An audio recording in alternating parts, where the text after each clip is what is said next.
اعوذ باللہ من الشیطان الرجیم بسم اللہ الرحمن الرحیم ربی یسر ولا تعسر وتمم بالخیر۔ آج میں جس موضوع پر بات کروں گا وہ ہے یروشلم 7,000 برسوں کی خون آلود تاریخ۔ یروشلم دنیا کا وہ واحد شہر ہے جسے یہودی، مسیحی اور مسلمان تینوں مقدس مانتے ہیں۔ برطانوی general sir Edmund Allenby کو یروشلم کے تقدس کا اس قدر خیال تھا کہ جب وہ عثمانی فوجوں کو شکست دے کر یروشلم پر قبضے کی غرض سے باب الخلیل کے راستے شہر میں داخل ہوئے تو انہوں نے گھوڑے یا گاڑی پر سوار ہونے کی بجائے پیدل چلنے کو ترجیح دی۔ یہ واقعہ آج سے 120 سال پہلے 11 دسمبر 1917 عیسوی کو پیش آیا تھا۔ برطانوی وزیر اعظم ڈیوڈ لارڈ جارج نے اس موقع پر لکھا کہ دنیا کے مشہور ترین شہر پر قبضے کے بعد مسیحی دنیا نے مقدس مقامات کو دوبارہ حاصل کر لیا ہے۔ تمام مغربی دنیا کے اخباروں نے اس فتح کا جشن منایا۔ امریکی اخبار نیو یارک ہیرالڈ نے سرخی جمائی، برطانیہ نے 673 برس کے اقتدار کے بعد یروشلم کو آزاد کروا لیا ہے۔ مسیحی دنیا میں زبردست خوشی کی لہر دوڑ گئی ہے۔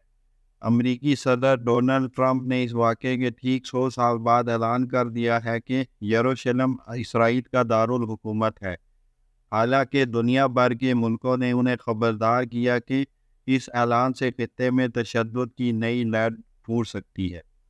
یروشلم متعدد بار تاخت و تاراج ہوا ہے۔ یہاں کی آبادیوں کو کئی بار زبردستی جلا وطن کیا گیا ہے اور اس کی گلیوں میں انگنت جنگیں لڑی جا چکی ہیں جن میں خون کے دریا بہہ چکے ہیں۔ 1917 میں یروشلم کے میئر حسین انہوں نے شہر کی چابیاں جو انگریزوں کو تھما دی۔ یہ دنیا کا وہ واحد شہر ہے جسے یہودی، مسیحی اور مسلمان تینوں مقدس مانتے ہیں۔ یہودیوں کا عقیدہ ہے کہ یہ وہ جگہ ہے جہاں سے کائنات کی تخلیق ہوئی اور یہیں پیغمبر حضرت ابراہیم علیہ السلام نے اپنے بیٹے کی قربانی کی تیاری کی تھی۔ مسیحی سمجھتے ہیں کہ حضرت عیسیٰ علیہ السلام کو یہیں مصلوب کیا گیا تھا اور یہی ان کا سب سے مقدس کلیسا واقع ہے۔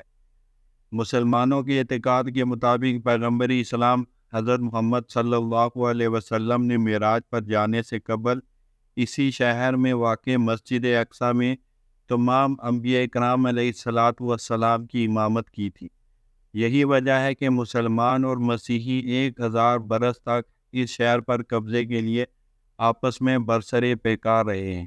مسلمانوں نے سب سے پہلے 638 میں دوسرے خلیفہ حضرت عمر فاروق رضی اللہ تعالیٰ عنہ کے دور میں اس شہر کو حاصل کیا، جب مسیحیوں نے رضاکارانہ طور پر اس کی چابیاں حضرت عمر رضی اللہ تعالیٰ عنہ کے حوالے کر دی اور یہ شہر جو ہے بغیر جنگ و جدال کے مسلمانوں کے قبضے میں آ گیا۔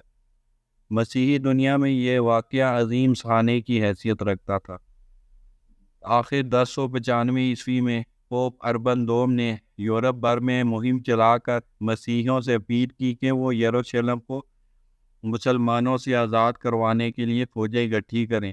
نتیجتاً 1099 عیسوی میں عوام، امراء اور بادشاہوں کی مشترکہ فوج یروشلم کو آزاد کروانے میں کامیاب ہو گئی۔ یہ پہلی صلیبی جنگ تھی، تاہم اکثر فوجی جلد ہی واپس اپنے اپنے شہروں کو چلے گئے اور بالآخر سلطان صلاح الدین ایوبی رحمۃ اللہ علیہ نے 90 برس بعد شہر کو آزاد کروا لیا۔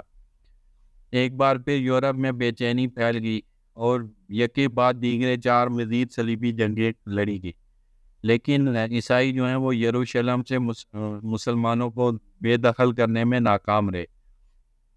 البتہ 1229 عیسوی میں مملوک جو حکمران تھا الکامل، اس نے بغیر لڑے یروشلم کو فریڈرک ڈوف کے حوالے کر دیا، لیکن صرف 15 برس بعد خوارزمیہ نے ایک بار پھر شہر پر قبضہ کر لیا، جس کے بعد اگلے 673 برس تک یہ شہر مسلمانوں کے قبضے میں رہا۔ امریکی اخبار نے انہی 673 برسوں کی طرف اشارہ کیا۔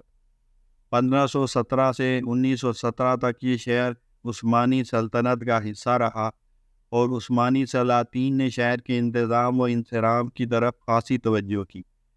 انہوں نے شہر کے گردوں کے گرد دیوار تعمیر کی، سڑکیں بنائی اور ڈاک کا نظام قائم کیا، جبکہ 1892 میں یہاں ریلوے لائن بھی بچھا دی گئی۔ جنرل ایلن بی کے قبضے کے بعد شہر جو ہے وہ 3 دہائیوں تک برطانوی سلطنت میں شامل رہا، اور اس دوران یہاں دنیا بھر سے یہودی آ کر آباد ہوتے رہے۔ آخر 1947 میں اقوام متحدہ نے اس شہر کو 2 حصوں میں تقسیم کرنے کی منظوری دی، جس کے تحت نہ صرف فلسطین کو 2 حصوں میں تقسیم کر دیا گیا بلکہ یروشلم کے بھی 2 حصے کر دیے گئے، جن میں سے مشرقی حصہ فلسطینیوں جبکہ مغربی حصہ یہودیوں کے حوالے کر دیا گیا۔ اس کے اگلے برس اسرائیل نے آزادی کا اعلان کر دیا۔ عرب ملکوں کے لیے یہ بات ناقابل قبول تھی، انہوں نے مل کر حملہ کر دیا، لیکن انہیں اس جنگ میں مغرب نے کیونکہ اسرائیل کا ساتھ دیا، اس لیے عربوں کو اس جنگ میں شکست ہوئی۔ اس کے بعد اگلے 2 عشروں تک یروشلم کا مشرقی حصہ اردن کے اقتدار میں رہا، لیکن 1967 کی جنگ میں اسرائیل نے امریکہ اور یورپ اور اس کے اتحادیوں کی مدد سے اس پر بھی قبضہ کر لیا۔ بین الاقوامی برادری آج تک اس قبضے کو غیر قانونی سمجھتی ہے۔ اسرائیلی پارلیمان نے 1950 سے یروشلم کو اپنا دارالحکومت قرار دے رکھا ہے، لیکن دوسرے ملکوں نے اقوام متحدہ کی قرارداد کے احترام میں یروشلم کی بجائے تل ابیب میں اپنے سفارت خانے قائم کر رکھے۔ اب امریکی صدر ڈونلڈ ٹرمپ اس روایت کو توڑ دیا اس نے۔ اس طرح امریکہ یروشلم کو اسرائیل کا دارالحکومت تسلیم کرنے والا پہلا ملک بن گیا ہے۔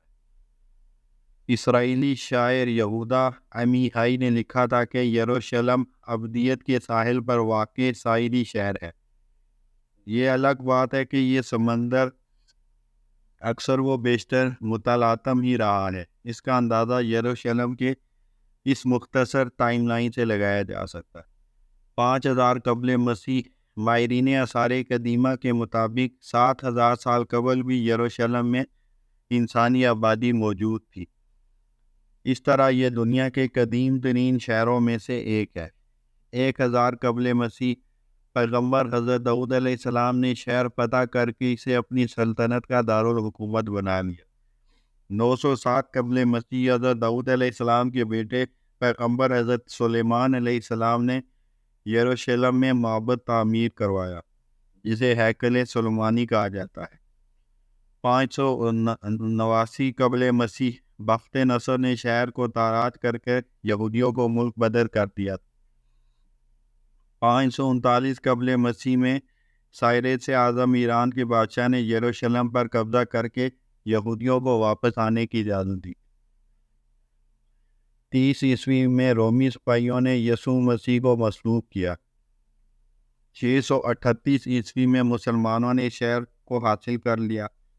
691 اموی خلیفہ عبد الملک نے قبۃ الصغریٰ ڈوم آف راک تعمیر کروایا۔ 1099 مسیحی صلیبیوں نے شہر پر قبضہ کر لیا۔ 1187 صلاح الدین ایوبی نے صلیبیوں کو شکست دے کر شہر سے نکال دیا۔ 1229 فریڈرک دوم نے بغیر لڑے یروشلم حاصل کر لیا۔ 1244 دوبارہ مسلمانوں کا قبضہ ہو گیا۔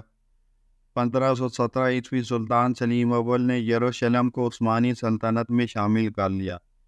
1917 انگریزی جنرل ایلن بی عثمانیوں کو شکست دے کر شہر میں داخل ہو گیا۔ 1947 اقوام متحدہ نے شہر کو فلسطینی اور یہودی حصوں میں تقسیم کر دیا۔ 1948 اسرائیل کا اعلان آزادی، شہر اسرائیل اور اردن میں تقسیم ہو گیا۔ 1967 عرب جنگ کے نتیجے میں عرب اسرائیل کے ساتھ جو جنگ ہوئی تھی، ان دونوں حصوں پر اسرائیل کا قبضہ ہو گیا۔ یہاں ایک بات قابل ذکر ہے کہ عموماً مغربی میڈیا یہ پراپیگنڈا کرتا ہے کہ مسلمانوں نے یہودیوں کو اس علاقے سے بے دخل کیا تھا اور یہودیوں کو یہ حق حاصل ہے کہ وہ اپنے آبائی علاقے میں واپس آ کر آباد ہوں۔ یہ بات سراسر جو ہے تاریخ کے خلاف ہے۔